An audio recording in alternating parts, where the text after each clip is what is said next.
Well, there's two things that are happening now. We're listening to live 911, so the pilots are actually hearing the 911 call, and they're going to that location before CAD is created. The other part of that is the flight ops module. As an LPR hit comes into our city, it pushes to the flight ops module, so the pilot already sees the hit, can just click on it, and the drone goes to that hit. Just like with Flock, and just like with our traffic cams and now drones, it's just provided more and more information to us before we get there. It speeds things up. It takes us the surprises out of it. It's not replacing air ops. It's not replacing us. It is making things go faster, though. Welcome to Police Canine Radio. Rich, what's going on? Talking about drones today, pretty exciting stuff, and I'll be the first to admit that when drones came on the scene... They were flying pterodactyls, right? When you were out there on the streets? Every time we talk about something, you try and make it like I'm older than you. I've still got about 5 years to catch up with you. I've got all these young guys at training, so when I get somebody anywhere near 50, it gets me excited. I saw the other day somebody there was a reunion concert with Hart and like Cinderella or something. Oh, nice. I'm like, the only person I thought to call was you. Like, you're the only... Nate's here now. I think Nate probably knows. I've heard of them. I've heard of them. So we're going to talk about drones. And like I said, I'll be the first to say that when drones came on scene while I was still in canine, I was a little bothered because I thought for sure drone work was going to take away from canines. And that was, I think we're all worried about that. And be replaced. Yeah, and a lot of us are out there like trying to find work for the dogs as it is, trying to get them where, and all the searches, apprehensions, everything that we can, and we're like, the drones are going to come on scene and take all this work away from us, and then there's not going to be any use for the dogs. Obviously, that's not the case, and we're going to talk to the guys from Elk Grove about that, so I'll let you do introductions, and we'll get started. I mean, we got a tie at the table, and a lot of you are thinking internal affairs investigations, and no, we're not being indicted by the FBI or anything like that. But we do have a couple gentlemen from Elk Grove. Why don't you introduce yourselves and what you're doing? Yeah, Nate Lange, Lieutenant Special Operations, Elk Grove Police Department. I oversee the SWAT team as a tactical commander, and formerly of the canine unit, used to oversee them as well. And I oversee the drone program that we have at Elk Grove for those patrol-led drones, as well as a new drone as a first responder program. How long have you been with Elk Grove? I've been with Elk Grove since 2009. Just out of curiosity, have you ever been bit by a patrol? Have you ever been bit by a patrol dog? This always comes up. I feel like this is segueing from a previous episode. Yeah, I was never a handler. This is the guy. Never a handler, but I got to handle Rango. So on the decoy end. On the decoy without a suit. Yeah. So, and since you brought it up, I will kudos to the lieutenant here, because he took it like a champ. All you other guys that are getting bit occasionally by one of your ops, I'll call it a nip, okay, whatever you want to call it. It did break skin briefly, and then he continued to be in the game. We wind up apprehending the suspect after a good physical engagement, I guess you would say. And then he went to the hospital, got a little rap, and then writing a report an hour later. Yep. Didn't miss a day, Got didn't my miss a 7 beat. stitches and right back in there typing. Yeah. I would. That's No. Little super glue. so. Long story short, forever you will owe a free drink wherever you guys end up. That's together. true. There we go. Denver, right? Coffee's just not cutting it. And Jason, I obviously everybody knows you, but feel free to let us. Yeah, Jason Miller, work for Elk Grove, and canine handler down there. Were you also concerned, because I know you were knee deep in the canine stuff when drone came out? Was that a concern of yours, like that this isn't going to go well together, or that there was maybe going to be some forced interaction that you're like, these dogs are going to hate the drones? I had the same concern like everybody else did, that it was kind of like trying to take our job, right? I think anytime a new technology comes into play, you're like, everybody wants to jump on the bandwagon that's going to replace something else. Sure. But I think we found out real quick that it just enhances. One enhances the other, and they work pretty simultaneously in a real nice manner. They work together. Awesome. It's been great. Nate, can you get an overview of like how you guys are using drones at the department? Team wise, I know you guys have a couple of big ones that can end up and go into hot calls and that kind of stuff. Can you just say like how they're deployed? And what it looks like mission wise? There's a couple of varieties how we deploy. So we have patrol led, where a patrol officer takes out a drone, puts it in the patrol car, and if they're on a perimeter or a prolonged event, they can launch a drone and provide some overwatch, and they can send that live feed to the real-time center or a watch commander or a sergeant or officers on scene.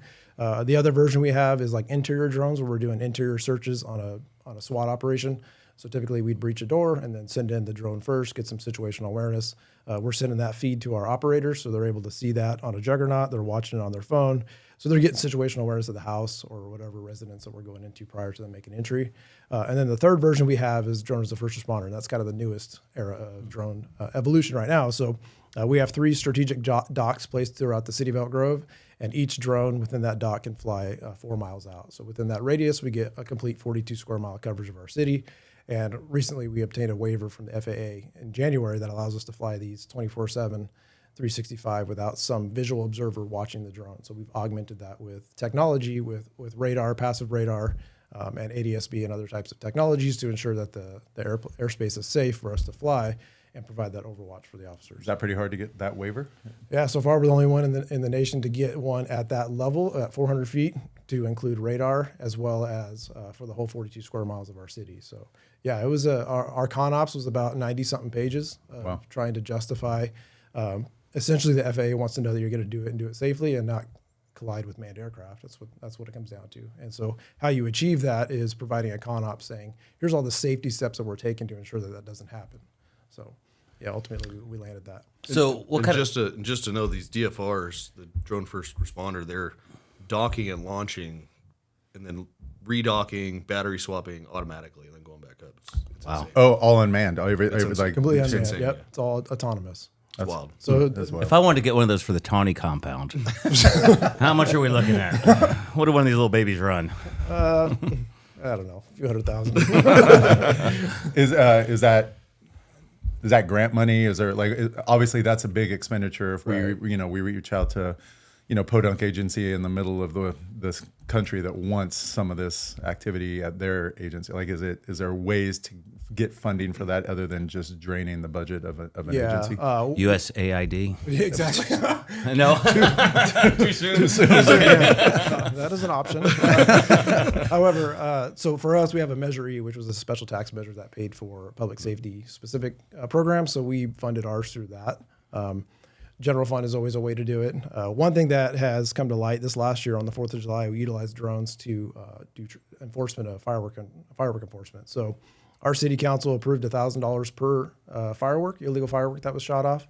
And so July 4th, we went out there with one drone and we got over $250,000 in fines that we cow. fined the community. So we never looked at DFR or drones as a revenue source. However, when agencies are looking at like, hey, how could I ever fund this? There might be an offset if you can use it for certain enforcement with municipal codes or things like that. So, and what type of calls are you putting these things in? So at first we thought we'd only go to like priority 1, priority 2, kind of like your canine calls, like the calls that you're always going to be code 3 to. But what we found is that we kind of opened up our aperture and said, hey, if a citizen has a call for service, then we're going to go to it. If the drone can provide that overwatch and assist. So when I got the printout from the company, we use Flock as our drone provider. When I got the printout of how many types of calls we went to, I figured it'd be like 10, 20. It was 82 types.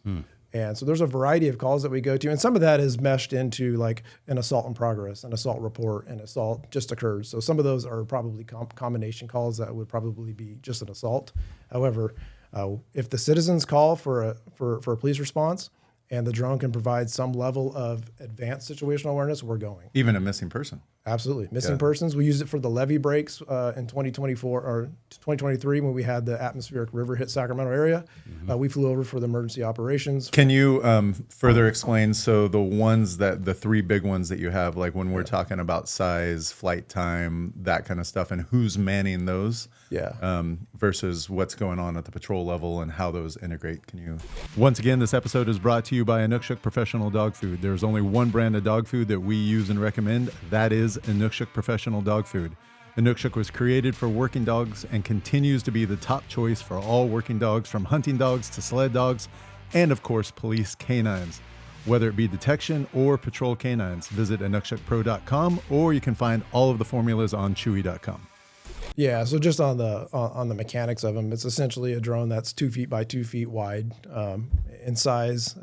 They weigh about 15 pounds. They fly 52 miles an hour. They can go about 4 miles out. And so those drones are the largest drones that we have in our fleet. Who's flying it? We have a combination of civilian and sworn, which is a very interesting topic in itself.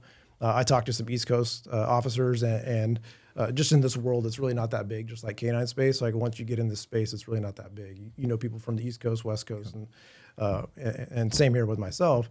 And talking to other agencies, they are really apprehensive to having a non-sworn pilot because they're like, hey, there's only a sworn perspective that can make these decisions. But we're pretty hybrid. We have the majority of our pilots are officers and they're sworn, whether it be a detective or a patrol officer or whatnot.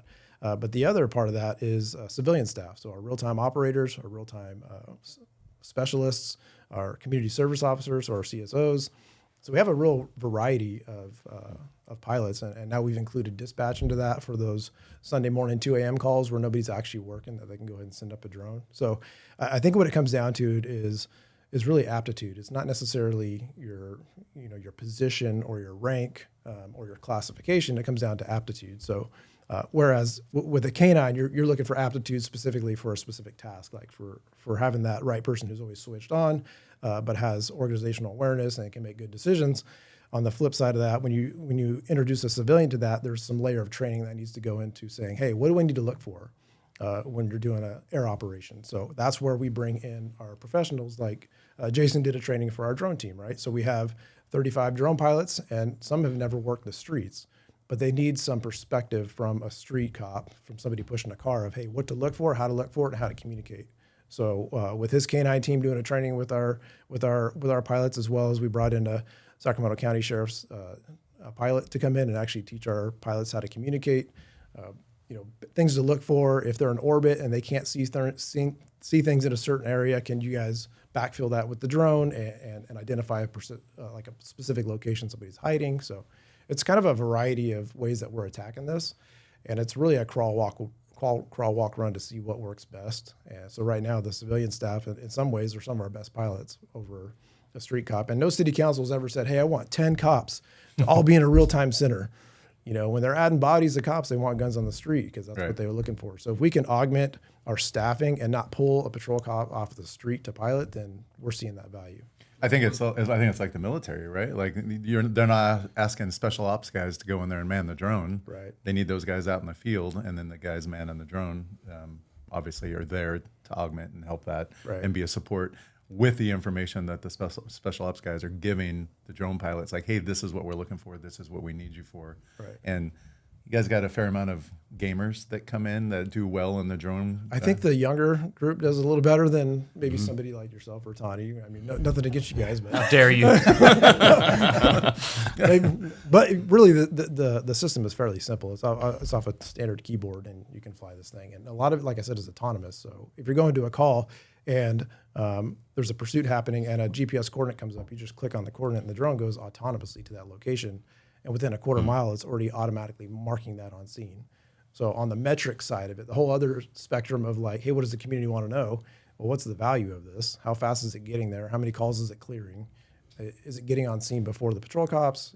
Those types of metrics we're able to have. We noticed when it came to the crawl, walk, run stuff too, is like everybody picked up very quickly on how to fly the drone, how to get it there. And then before we get on scene to report information back to us, license plates, vehicles, people, walking around the street, whatever it was, like they were very, very good at that. What we noticed they were lacking from the civilian side was their search techniques because they just hadn't experienced that, right? So that's why we set up those trainings, because we want them to find hotspots so that we can go deal with it. Like that's ideal, right? I'd love to know where the hotspot is so I don't have to search a whole neighborhood. So we just taught them, hey, these are the common hiding spots that you need to be looking for. These are what search patterning looks like. This is what we're going to be doing on the ground to augment what you're doing. So let's not overlap our work if we don't have to, and that sort of stuff. And they're starting to figure it out, and they're getting better and better, and they're finding people like left and right now. It's crazy. What tactical tools do the drones themselves have as far as lights, FLIR, that kind of thing? So they have a laser rangefinder, so we can give you exactly like precision location as far as distance. And also it has an AR overlay, so I can give you exact addresses. So when it's overlooking a map, prior to having an AR overlay, if you're not a street officer and you don't know the area, you're having to now look at a different software to go, hey, on Google Maps, where am I actually at? So there's no context. So now that with the AR overlay, it has addresses, businesses, just like if they were in a names. Helicopter or something. Exactly. The difference is in the helicopter, they're just telling us. Right now, I can send the feed to Jason, who's on the call. And now he's seeing it for himself. So I think that's what's really changed in the airspace. And to Jason's point earlier, this isn't taking air ops out of the equation. It's not taking canine out of the equation. It's just another layer of a tool that we can use now to enhance our organizational safety, like for our officers on the ground, which is the most important, and then just organizational efficiency. Like we're solving problems faster. As a SWAT team commander, if you are not on scene and the drone is there, as you're going to scene, can you get live feed from the drone? Yeah, that's what the Riverside guys had too. They were able to see what was going on as they were getting to the call and start making decisions Yeah. based on, geography and We've had a couple times where we call Nate for like a SWAT, call him, say, hey, is this going to be the SWAT matrix? Do you guys want to come out? And he'll just jump on the feed and check things out, look at the scene, see what the situation is, and then get the information from the sergeant and sit and then make his call yes or no. But instead of just listening to the sergeant, you can actually see what's happening, in real time. Like he's literally from his house can see the feed and make a decision that way too. as a canine guy, when you were concerned about this coming on, like what are some of the bumps in the road and what are some of the successes that you've had since this has all come together? What are you liking about it, and what do you want to see grow even more? Just like with Flock and just like with our traffic cams and now drones, it's just provided more and more information to us before we get there. So, it's taken a lot of the surprises that you may get. Like you pretty much, a lot of times, everything before you get there. We always preach containment before we do anything, right? Contain. So really we can set up containment while they're bringing us real information, real-time information. I can even watch a feed like Nate said on my phone and see what it looks like where we're at. It speeds things up. It takes us the surprises out of it. It's not replacing air ops. It's not replacing us. It is making things go faster though, while being safer as well, right? So whether it's, hey, drone's going to go in the house and clear it first, I can watch the feed. Now I know exactly what the house looks like. I know which doors are closed, which I may want to focus my dog on more. If it's a completely empty room, there's nowhere, not to say we're not going to go in there and clear it still or send the dog in there, but it speeds things up. It makes us more confident as we go in, and just brings us more information. It's been great. We've had, like I said, these guys are starting to find people left and right for us. They're giving us hot spots to check. It's almost like, the helicopter, does the same thing for us, but they're giving us, finding our targets and telling us exactly where they're at and then letting us deal with those in our way and just keeping eyes on them while we come up with. And those Elk Grove plans. doesn't have a helicopter, right? So you would have to rely on the county. Yeah, so we The rely. response time would be, the difference is your drones are on scene, in we're minutes, right? Less than 3 minutes on every single call. Yeah. Typically under a minute. And we use the Sacramento County Sheriff's Department, the Sacramento Police Department, and CHP. Maybe not them anymore, I've heard, but we're using these outside agencies. But we are just like all the agencies in the area. We're all fighting for that one bird that's in the air at a time. If you can't get it, at least the drone can come up, get us overlay, and then the helicopter can show up later if we need them at all. But and then again, you think that one would replace the other, but it doesn't. They do separate things. They communicate with each other. They have different capabilities. Especially the patrol drones, they can get low and go under things. I recently had a deployment with the Sacramento County Sheriff's Department. It was a barricaded subject. Guys in the backyard, the drone's like 5 feet above his head, watching him, telling us exactly where he's at. Lighting him up with a light, like it's nice. Hey, we'd like to welcome our new sponsor and old friend, Blackjack's Leather. Blackjack's is the true definition of a mom and pop shop. They're out in Illinois. Richard, the owner, is somebody that we work extensively with. They make leather leashes, leather collars, biothane. We get a ton of biothane from them. Biothane 3 foot, 6 foot, 20 foot, 30 foot leashes, all kinds of colors. I know everybody that's listening to the podcast is into the tactical with the greens and the coyotes and the blacks. But if you have a pet dog at home and you want your dog to be a little flashy, we love their long line biothane leashes. There's blues, there's pinks, there's oranges, yellows, all kinds of colors. Add a little flash to your program. And they really care about canine handlers. They're big on making sure that the equipment that they sell is safe for the dog and safe for the handler, and exactly what you're asking for. Blackjack's Leather, thanks for joining us. We appreciate you. I think to your original question about, or your guys' concern, which I think is fair and valid, like, hey, we're going to introduce drones into this and we're going to get less work. And that may be a valid point, but I think what's really actually played out is an armed subject jumping fences isn't any less dangerous because we have a drone. Right. We're just able to tell our ground units and our canines with precision exactly where they're at so they can make a better tactical approach.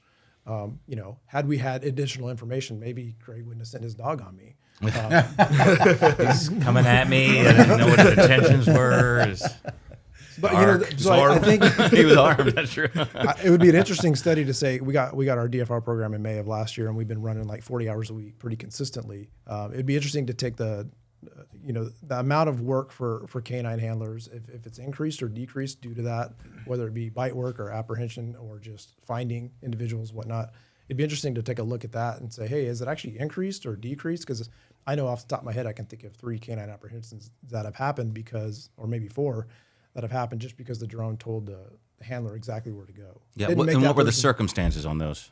Like, not specific, but like, what crimes were you guys dealing with? And I've probably had 3 or 4 off drone just in the last year. Different types of stuff. So guy barricaded in a car, right? We set up, it's a barricaded subject. We get, we're on this rural road, doing the whole thing, trying to de-escalate. We're consulting with SWAT to see if it's going to come out. It's the end of a pursuit. The guy ran out of gas, won't get out of the car. And I actually forgot about the drone. I didn't even consider it at the time. They consult with Nate. Nate's like, hey, why don't you guys put a drone up and land it on the hood of that car so we can just watch it in there? Great idea. I totally forgot about that, right? So, then Nate's feeding us the information about what he's doing. We end up gassing the car. Guy kind of halfway out the car, send the dog up online, yank him out, get him in custody, no problem. But because we were able to have a drone actually looking in the car, is he armed? What does he have in the car? We could see all of that stuff, which you wouldn't be able to see without, maybe pull the Bearcat up next to it. But the view from the drone's even better. Seems like it would also act as a little bit of a force multiplier, right? Like I'm in the car, I'm coming up with all these plans and ideas in my head because I'm, all tweaky and want to do stuff. And now I'm looking at the drone that has a camera and it's looking at me. And I assume that's going to make them at least a little defeated or at least second guessing, like, oh, Well, there's no secrets here. Well, that, yeah, like, the really crazy guys, they get kind of fixated on it. They end up trying to like grab the drone and stuff like that. They usually can't. But and then we've had guys footbill from car, drones right overhead. Hey, he's laying in this field over there. Normally I'd have to go search for the guy, right, and see where he went. We know he ran into this yard, but it's we're talking acre properties in this one part of town. Drone's like, hey, just so you know, he's laying on his back in the middle of this field, like he's right there. Yeah, and you still give them the opportunity 100%. to give up, make all your announcements. And actually, in that situation, we had Star overhead. Star, the helicopters giving all kinds of announcements, telling them to come out. Drone's sitting there. I can see the live feed, and we find a position to cover and send the dog out. With the larger drones and the helicopters, both of them can fly at the same time. I assume that's part of the FFA's or FAA. Farmers care too. At least the future ones. Yeah, exactly. So our ceiling is 400 feet, and typically the air ops helicopters are like 600 to 700 feet. Plus, we're on the same channel, so we're communicating like, "Hey, we're at this level. Can you guys descend and whatnot?" So, I think that communication is important. Another case, as you guys were asking, I had somebody ask me this question recently from another agency. How many lives is your drone saving? I'm like, well, I can't really quantify that, but what I can tell you is one of our canines had a pursuit with an ATV. And that ATV it's at night. He ends up going into a field that's under construction. And there's a row of pipes, culverts that are all laid out to be, installed at a later date. And what I can tell you is that individual has the drop on every one of our officers that are walking out there. Sure. But I can also tell you, with precision, he's in number 7, give him commands, have him come out, and we apprehend him with the canine. So that's the safest way for us to do it, as opposed to going in there and methodically clearing every single culvert, knowing that as soon as we poke our head in there, they have the drop on us. So it's hard for me to say, well, how many lives is this quantified? I don't know. But I can tell you that with the enhanced situational awareness, they're making better decisions just based on information alone. Like if I told you to describe this room versus you coming in here to see it, there's very different situational awareness that you naturally have. And that's what we're trying to provide for them so they can make better choices on the street. It's going to sound weird, but it allows us to slow things down, but it's also speeding up the way, the amount of time it's taking to resolve a lot of these situations because everything Nate just said. You have like a first-hand map at this point. Right. Yeah. Now I can look at it and be like, oh, when you walk in the front door of this house, to the right, there's a big bookcase, but there's an opening to the left. Like I know I don't have to guess. Like before, right? In our day, like you Closed door right. Yeah, well, you try and look at the building and like, hey, there's a bathroom vent there, so I think there's a bathroom on the back side of the house. Like it looks like there's a balcony up there, so maybe that's the master bed. Like we're just guessing based on the exterior layout. Well, like the guy laying in the field on his back in that field, I mean, we're talking about like 3-foot grass. It was overgrown. If I knew where the guy ran into these yards, but we had a perimeter up, but it would have taken, who knows how long it would have taken me to clear this yard and then that yard and then end up at the back part and then to clear all that. It's going to take me probably an hour to maybe get to that guy. We would have found him eventually, but I was on them in like 2 minutes. Yeah. you know? So I mean, and then you multiply that by how many officers are on scene and the resources that it takes, and Right. I mean, He was in custody from the time he flipped bail to the time he was in custody was probably less than 15 minutes, and that would have been probably hour and a half. So I mean, what time? Time and money. You talk about time and money being saved. Or outside agencies coming to assist, like all Yeah. that stuff comes. into Helicopter fuel for the guy. The helicopter overhead. Can you guys go to outside agencies with your drones?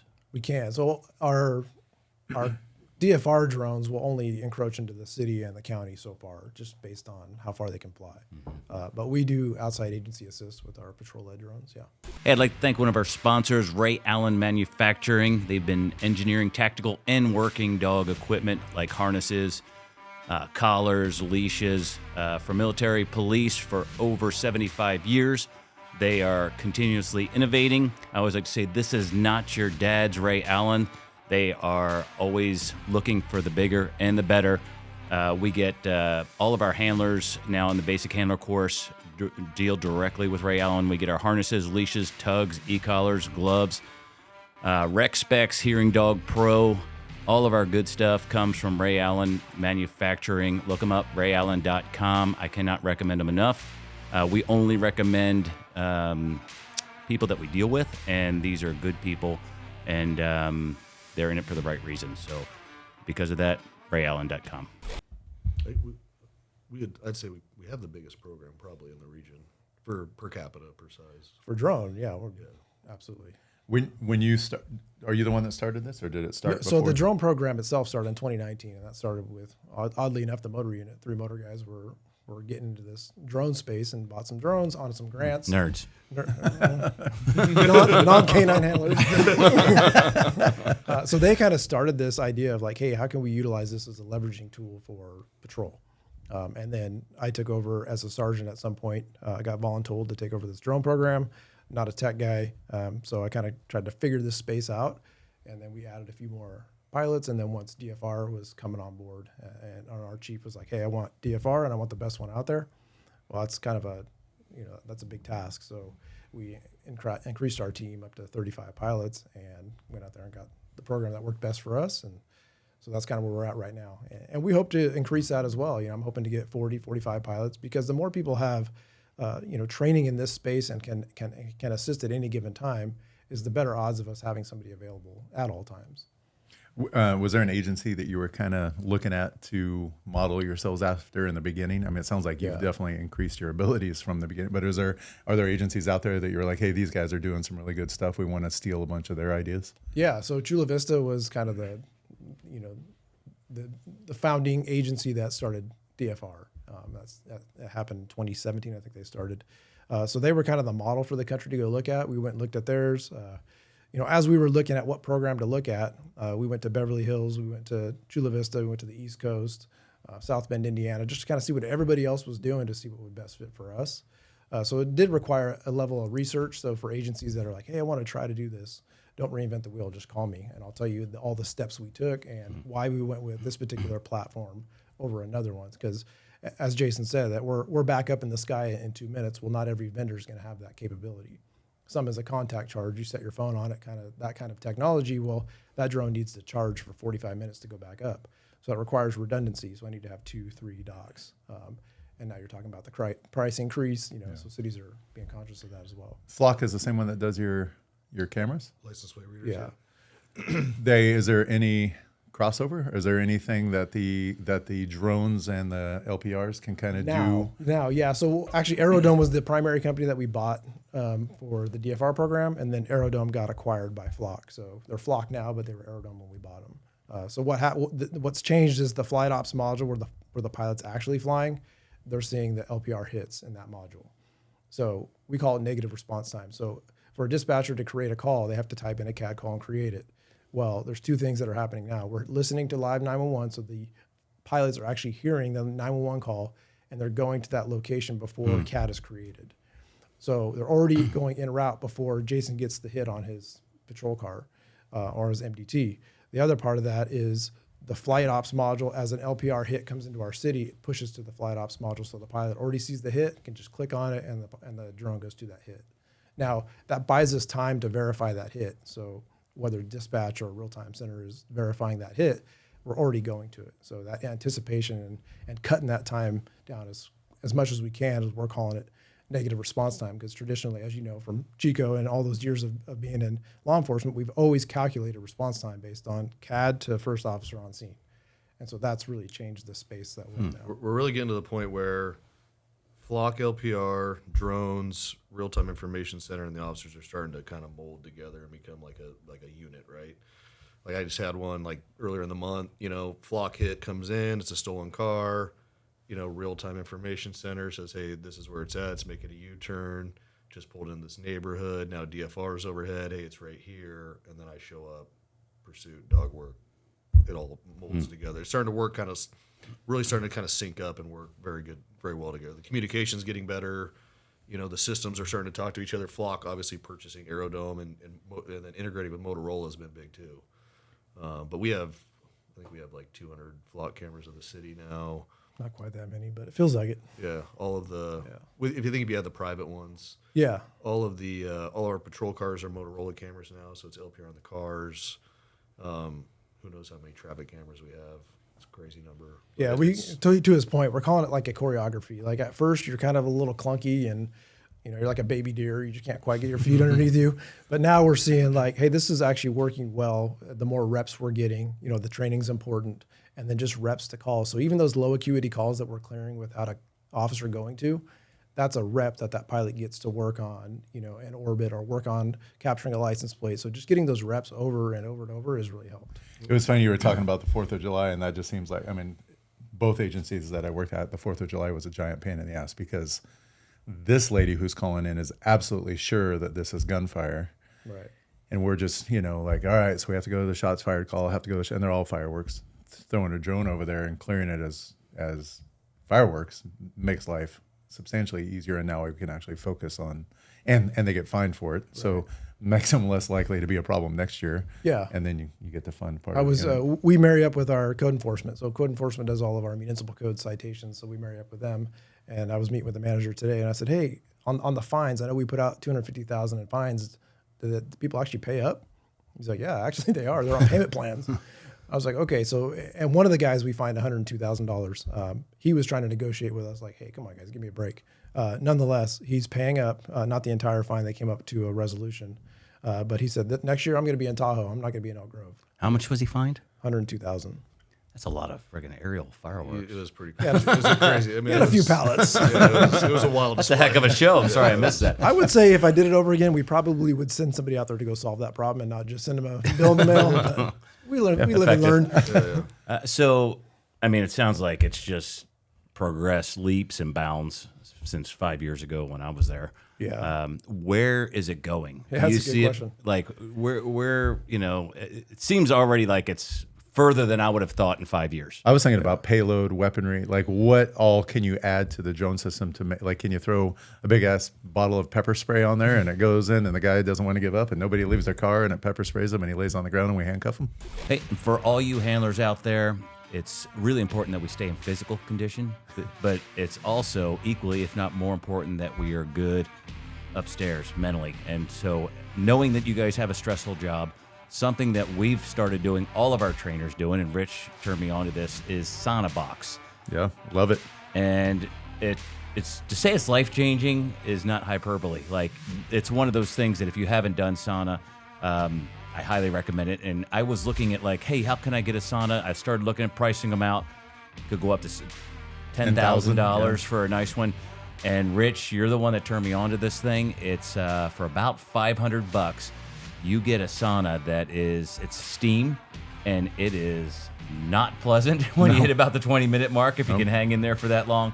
But when I come out of this thing, man, I feel so much better. I feel decompressed. I feel like I'm a nicer person. Yeah. And it's one of those things that now I do probably 4 to 5 days a week. All of our trainers have them. I'm getting the same feedback. Rich, you have one. Have it. I really can't live without it at this point. And like you said, it's 20 minutes. It can be in the evening. It can be in the morning, whenever it works best for you. But 20 minutes on the sauna box, and you are gassed by the time you come out of there. But rinse off, get ready to go. Like, man, your body feels better. Your brain feels better. I just feel like I can take more on that day. My sleep is definitely better. I love it, and I use it. Like, I'm with you. I use it 4 or 5 times a week. It's part of my program now, and it's the least invasive part of my program. That makes me feel that much better. Yeah, lots of studies on it. So go to sonabox.com, use keyword canine, K, the number 9, get yourself an extra 10% off. Tell them Rich and Greg sent you. Have some fun and sweat it out. All right. I mean, it's a great idea. It's illegal. Is it illegal? There's that. So we can't weaponize them in any capacity, but we can add payloads. So I think for agencies that have like water, you can drop, flotation devices, Water balloons on them. water balloons, or IFAC kits, for somebody who's bleeding out, or tourniquets at a school for a shooting. Delivering phones to suspects to talk to us on. Sure. That kind of stuff. Dropping ammo to people that are in an area that they're confined or officer can't get out, and we can actually drop. So we've been actually training payload dropping. So that's it. I think for the future, I don't know that the drone, how it looks today, is going to be the same in the future. I think the vertical takeoff landing drones will be more popular because they can fly longer and faster. So they're more pursuit rated. So right now we would have to hand over a pursuit over to a helicopter or a traditional aircraft because we couldn't stay with it long enough. If it remained in our city, we're golden. But if it hit the freeway or something, we're going to lose it. Back on that. So Yeah. what's the difference? What can make a drone more likely to be part of a pursuit? Just being pursuit rated as far as how fast it can fly and how long it can fly. So distance and speed are 2 very important things for pursuit rated. So our drones now are flying 50 plus miles an hour, but they're only going 4 miles out. Well, if a pursuit that we're in hits the freeway and goes northbound 99, by the time it's at Mac Road, we're out of range. So for us, having a drone that can fly about 100 miles an hour and get further out would be probably where the future's going. Does that require like a landing strip type thing, or No, or because it can still be? Yeah, they call them VTOLs, so it's vertical takeoff landing, so it just lands, and then when it goes up, it just these little rockets. So I think that's the future, and because there's a lot of infrastructure and work that went into getting just 3 stations. It requires user agreements with our fire department. It required a user agreement with the sheriff's department because we're utilizing their facilities for launch locations. But if I could have one central location with all of our drones that can fly 100 miles an hour in our city, and they can fly for 5 hours and not 45 minutes. Yeah. Big difference. So I think that might be the Seems like future that where would it's just going. be a huge crime reduction because somebody's watching. It could be. I guess it depends. It's dependent on your community. Like for our community, we're very pro police, and they have our back, and we try to be as transparent as possible, even with as much work as we get in our city, apprehending violent criminals, and whether it be a dog bite or something worse. We still have the community support because I think they look at us and go, at least you're doing it right. At least you're doing it. When I was their supervisor, it was like, hey, here's your boundaries. I'm going to get out of your way. You guys go do your thing. You guys know what boundaries to work within, and go out and do your thing and get as many apprehensions as you have to. So I think having that community layer is important. Some communities might not have that. So it may not work in some cities as others that might. I will say that the suspects have started to become pretty savvy that we have them now. We just had one recently. I think it was in December. Pursuit crash. The pursuit had been canceled before it crashed. So the guys obviously run off, catch one right away. Driver's missing. He's hiding out. One of our drone pilots. She's excellent. She's actually had a bunch of fines. She's like, hey, I got him. He's over here. He's hitting fences. Ends up just out of nowhere giving up. We go into an apartment complex. We take him into custody. He gives up. Asked him why. He's like, I looked up. I saw the drone. I knew you guys had me. That's so cool. it's like, that's great. They know. They know that. I think that they feel like they can hide from the helicopter a little bit easier than maybe the drone because they know the drones can get low and just be right over them. So, I mean, the suspects are already becoming savvy that, it's hard to get away from. We're almost running out of time. One quick question. When you're looking for drone pilots, are you the one doing selections at this point? Yeah, myself and Sergeant Range. There's a couple of us that take a look at it and make sure. What are you looking for? And if somebody out there is like, hey, I'd kind of like to get this started at my agency, or they want to be part of a drone program, what are you looking for in a potential drone pilot that you think is going to make them more likely to be successful in that role? I think initiative right out the gate, like, hey, I want to do this. It's nothing worse than I'm like, hey, you're now our new drone pilot. Now, you don't want to do it, you're under compulsion to do it because the agency needs you. That doesn't go well. So it's the right person that, hey, wants to come in, and then they spend some time with our current pilots and show some level of aptitude that they can do this.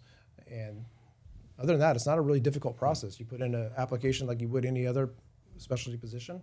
We look at it, you seem like you'd fit well with the team, and then we have a training process. Just drones alone, we don't just send you in the DFR seat. You're required to get a 107 license from the FAA to say that, hey, you've at least passed the safety standards. And then internally, we have quite a few modules that we go through to make sure that they've met all these modules, whether it be perching or flying at night, safe operations, emergency landing, whatever. So we have all these different tasks that we go through. They show proficiency in those tasks with our special equipment operators, and they sign them off, and they're good to go. They're able to work alone. So it's not really a heavy lift for other agencies that want to do it. And we've done a lot of the hard work on the front end. So I offer that to everybody. I talked to an agency in Maryland today, like, hey, how'd you do this? How'd you do this? And we're all just trying to share ideas, just like you guys do in the canine space of, hey, the more brains we get together, we're probably going to make better decisions and not reinvent the wheel. Yeah, that's awesome. If there's an agency that wants to get a hold of you, can they Personal cell number. Yeah, if you were to, just call Greg. can they reach out to the agency and are you willing to answer questions, help other agencies out? Yeah, because I know how painful it is to try any new product or any new, technology that comes out there. It's pretty painful because you have to try to articulate it to whether it be your council or your city manager or just your boss and say, hey, why do I want this? And it costs 6-7 figures. It's really helpful to have somebody who's gone through it a little bit and said, hey, these are the steps that we took. This is how we got unanimous support from our council. This is how, this is the billing structure, whatever it is, some of the behind the scenes stuff that gets shies people away from going down this road. You've got all that already answered. Yeah, we've done it already. It's no different than like an agency is like, hey, we want to acquire a dog, and they've never done it before. Well, go to the experts who've done this before. Yeah, don't recreate the wheel if it doesn't have to be. Yeah. Right. Final answer, drones, good for canine, bad for canine? Great for canine. Awesome.